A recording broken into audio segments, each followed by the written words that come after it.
Benvenuti, spiriti irrequieti e cacciatori di verità nascoste, nel vostro rifugio quotidiano, l'unico luogo in cui il sipario si strappa e resta soltanto il battito vivo dello spettacolo. Ben ritrovati su Turkey News Magazine.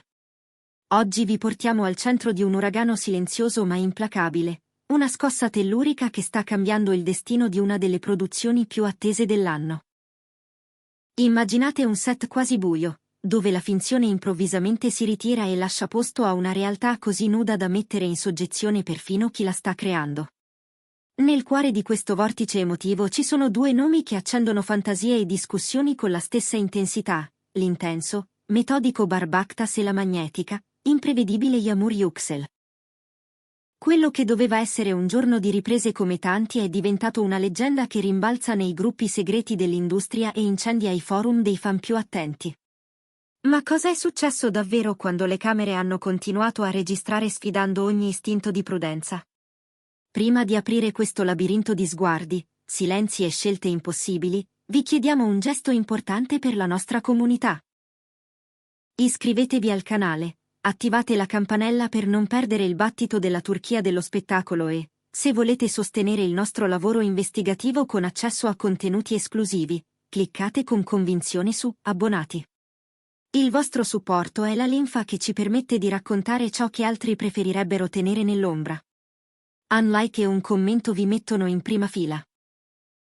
Amici di Turkey News Magazine, nella storia di cinema e serie ci sono attimi in cui l'arte smette di essere recitazione e diventa vita, una vita disordinata, abbagliante, incontrollabile. È ciò che, secondo voci concordanti, sarebbe accaduto su quel set iperprotetto che ha riunito, per la gioia e la tortura di milioni di fan, Barbaktas e Yağmur Yüksel. Un turno pianificato al millimetro, con tempi serrati, nastri di gaffer sul pavimento e battute memorizzate, si è tramutato all'improvviso in altro, in un territorio che non appartiene più al mestiere. Tutto ruota attorno a ciò che i presenti hanno ribattezzato, con un certo tremito, la scena proibita. Non lasciatevi sviare dal nome, non c'è niente di triviale o compiaciuto. Il rischio era altrove. In un'emozione sbocciata senza chiedere permesso, in un confronto che ha deviato dal copione trascinando i due interpreti oltre il perimetro del gioco, in una zona dove le maschere non proteggono più. Pare che una troupe ridotta all'osso, vincolata da giuramenti severi, abbia assistito al momento in cui un passaggio narrativo si è spalancato in un pozzo senza fondo. Il regista ha pronunciato «azione» e l'aria è cambiata. Un fruscio elettrico, una pressione invisibile, qualcosa di ferino ha attraversato la stanza. Bare e Yağmur non stavano più ripetendo righe scritte da qualcun altro, reagivano a un richiamo antico, muovendosi come se memorie troppo pesanti avessero trovato una fessura da cui filtrare. Davanti ai monitor, il regista è rimasto immobile, incapace di interrompere. Nessun stop, solo attesa. Immaginate il set, un silenzio da monastero, il ronzio minimo della camera, passi che trattengono il fiato. Due attori che si incontrano dentro una bolla di tempo in cui ogni battito di ciglia pesa, in cui il respiro diventa dialogo e il mutismo, una tesi. Lo scambio s'è allungato, s'è fatto denso, è diventato un duello che non colpiva i corpi ma i nervi. A un certo punto non recitavano più. Sanguinavano verità. I bordi di cartone dei personaggi si sono dissolti, lasciando apparire forme umane, contuse e vere. È stata questa scelta, lasciare girare, conservare il turbine. A fissare quel soprannome infame. L'eco è stata immediata e surreale. Una fonte di produzione giura che il set si sia fatto sacro, come una chiesa che a un tratto percepisce il volume dei propri echi. Mai visto niente del genere, ha confidato più tardi. Quando è finita, nessuno ha mosso un muscolo. La luce sembrava costruita per tenere fermo il silenzio. La camera pareva una spia in confessionale. Quando finalmente il regista ha chiuso, nessuno si fidava della propria voce. Era l'immobilità di un prodigio o di una ferita. Poi sono scattate le procedure. Il girato, trattato come brace viva, è stato duplicato su unità separate. Crittografia su crittografia. Accessi a strati, consentiti solo a un nucleo minuscolo. Sicurezza ai varchi del teatro di posa, occhi attenti lungo il corridoio come in una camera blindata. Perfino i veterani hanno parlato di un'atmosfera aliena, quella quiete tesa in cui ogni passo viene pesato e ogni sussurro cade come una decisione. E loro, Bar Yamur? La leggenda dice che l'incantesimo si sia spento all'improvviso e che ognuno abbia cercato un angolo dove rimettersi in asse. Lui, famoso per una disciplina di ferro, ha fatto il perimetro avanti e indietro con lo sguardo rivolto all'interno e le mani in tasca, rifiutando la gentilezza di una pausa. Voleva trattenere il residuo, incanalare quel male dolce nella scena successiva. Lei, che sembra portare luce come una seconda pelle, ha chiesto che la saletta a trucco venisse oscurata. Hanno girato gli specchi, spento le lampadine. Solo il fruscio lontano di un phon. Seduta, a respirare, sola con un cuore che non aveva ancora capito che era solo una scena. Chi li ha incrociati giura che somigliassero a due persone che avevano lasciato qualcosa sul pavimento e dovevano trovare la forza per raccoglierlo. Subito dopo, è iniziata la guerra silenziosa dietro le porte chiuse. Il regista era convinto che quella fosse la pulsazione dell'intero progetto, la nota capace di sollevare il racconto da molto buono a indimenticabile. Dall'altra parte, dirigenti e produttori dagli occhi calcolatori, preoccupati che quella crudezza non filtrata potesse inclinare la bilancia o spaventare una fetta di pubblico. Le riunioni di routine sono diventate fiammabili. I calendari hanno cominciato a scivolare come dune. L'arte e il business sono tornati a fissarsi negli occhi, nessuno disposto a cedere. La post-produzione si è trasformata in una pentola a pressione. Il primo montaggio, dicono, durava più del previsto, sfidando lo spettatore a non distogliere lo sguardo. Poi sono arrivate le sforbiciate. E poi altre.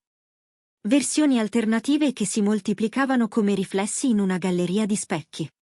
Ogni taglio evocava una conseguenza diversa per la trama. Ogni revisione suggeriva una voce nuova.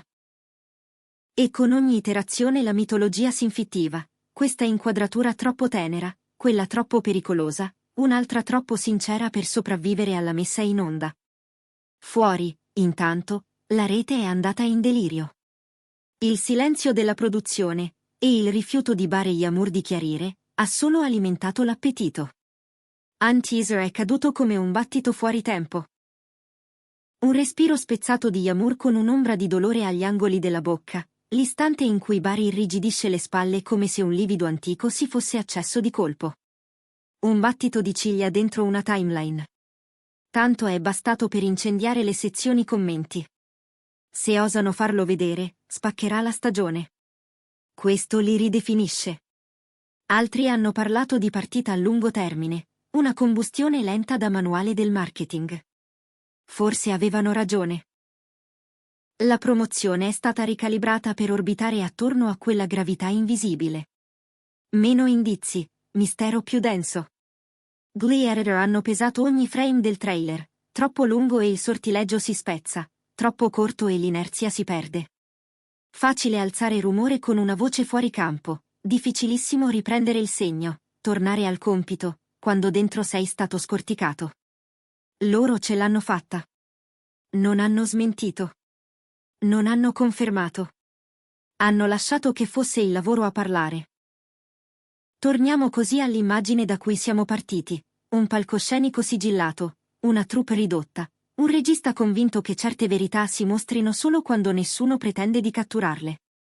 Una luce che scolpisce il respiro come fosse architettura. Una camera che preferisce i volti alle battute, capace di ascoltare mentre registra. Due attori che affondano nei personaggi ed emergono diversi. Il resto è attesa. Un pubblico che ascolta in cerca di tuono o di silenzio, incerto su ciò che desidera davvero.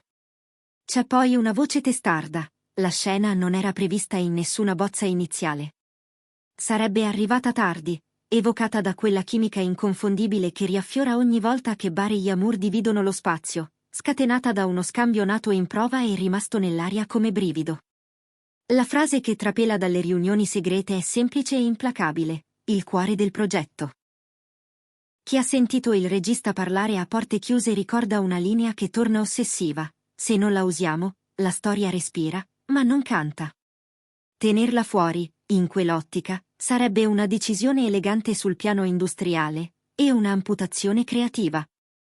Resta la domanda che i fan urlano nella notte e che non trova risposta. Quando la vedremo? Gli ottimisti parlano di una versione estesa protetta da password, una breve peregrinazione nel cuore digitale della piattaforma, riservata ai più fedeli. Altri scommettono che la stagione danzerà intorno al temporale, lasciandolo brontolare fuori campo così che ogni settimana le conversazioni si addensino come nubi. C'è chi sostiene che i riassunti futuri nasconderanno briciole, un gesto qui, una frase là, che rimandano a un pane che non ci sarà concesso spezzare. Una cosa però sembra già certa, la traiettoria dello show si è piegata. Se la scena entrerà in canone intatta, i rapporti staranno su lame più appuntite, le puntate bruceranno a un'altra temperatura, e le persone in quadro sembreranno più pericolose e più fragili. Se invece svanirà, la leggenda gonfierà il vuoto e ogni momento successivo verrà pesato contro un fantasma. In ogni caso, il pubblico ha imparato a vedere più di prima. E che cosa ci dice il fatto che un respiro, una pausa, un tremito nella voce possano scuotere un'intera produzione? Che cosa dice di Barbactas e Yamur Yüksel il fatto che sconosciuti non presenti sul set abbiano percepito la vibrazione solo da un'ombra di suono? Sono sempre stati precisi, generosi con i colleghi, schivi senza gelo. Stavolta quella disciplina sta scrivendo la narrazione con la chiarezza di qualsiasi strategia stampa. È un'impassibilità che non raffredda, ma concentra. E intorno, il mondo guarda e trattiene il fiato. Eccoci alla fine della nostra confessione di stasera. La scena proibita di Bare Yamur è già leggenda, uno spettro che cammina nel corridoio di ogni episodio che ancora non abbiamo visto. Noi di Turkey News Magazine continueremo a setacciare ogni sussurro, ogni fotogramma, ogni possibile fuga per voi. Se questa immersione dietro le quinte vi è piaciuta, lasciate un like e condividete con chi ama il cinema che fa tremare i polsi. Non dimenticate di iscrivervi e, soprattutto, valutate l'opzione abbonati per sostenere il canale e permetterci di farvi da guida in questi territori sensibili. Secondo voi, la vedremo mai per intero? Il dibattito è aperto. Grazie per averci accompagnati, ci rivediamo nel prossimo video, dove la verità trova sempre un varco. A presto!